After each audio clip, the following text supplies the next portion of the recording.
Hello అండి అందరికీ. Last సోమవారం మేము పుణ్యగిరి వెళ్ళాము. చాలా అంటే చాలా బాగుంది గుడి. ఎవరైనా సరే ఖచ్చితంగా వెళ్ళాల్సిన గుడి. ఎందుకంటే అక్కడ కింద నుంచి నడుచుకుని వెళ్ళేసరికి ఎంత పెయిన్ ఉంటుందో ఒకేసారి దేవుని చూసేసరికి అదంతా పోయినట్టు అనిపిస్తుందండి. అంత బాగుంటుంది గుడి. తర్వాత ఆ శివయ్యని దర్శించుకొని కిందకు వస్తే నవగ్రహాలు ఉంటాయి.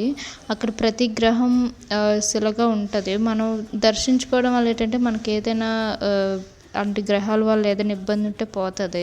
తర్వాత పక్కన అన్నదానం కానీ ఆ ఫుడ్ మాత్రం చాలా అంటే చాలా బాగుందండి.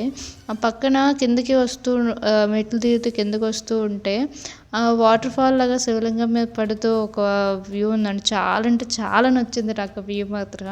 ఆ పక్కన చిన్న గృహలో గణపతి కానీ తర్వాత నాగం తల్లి పక్కన ఉంటారు. అదంతా అంటే ఒక మంచి వైబ్.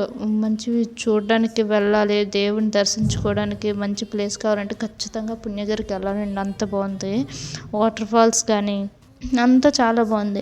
అండ్ అక్కడ కోతులు మాత్రం విపరీతంగా ఉన్నాయండి బాబు. ఏం పట్టుకెళ్ళిపోతాయో భయం భయం వేసింది. అన్ని కోతులు ఉన్నాయి అక్కడ. కానీ చాలా బాగుంది.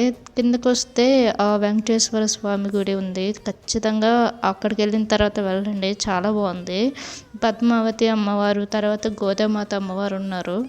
ఖచ్చితంగా వెళ్ళండి, మిస్ అవ్వకండి. ఎందుకంటే ప్రతి కార్తీక మాసాన్ని వెళ్తే చాలా మంచిదంట. ఎస్కోట దగ్గర ఉంటుందండి.